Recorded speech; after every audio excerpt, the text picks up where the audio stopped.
السلام علیکم۔ Secret battalions میں خوش آمدید۔ تحریک لبیک پاکستان پر ظلم کرنے والے اور کروانے والوں کو اب انصاف کے کٹہرے میں کھڑا کیا جائے گا۔ اس کی تفصیلات کیا ہے، آئیے جانتے ہیں۔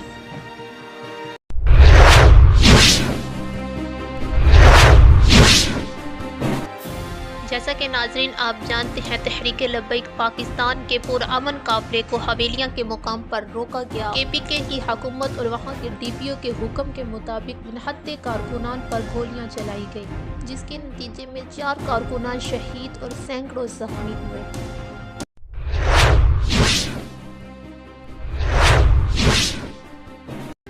اور اس حوالے سے عدالت کا بڑا فیصلہ سامنے آیا کہ تحریک لبیک پاکستان کی میلاد ریلی پر فائرنگ کرنے والے ڈی پی او کے خلاف ایف آئی آر درج کرنے کا حکم جاری کر دیا گیا ہے۔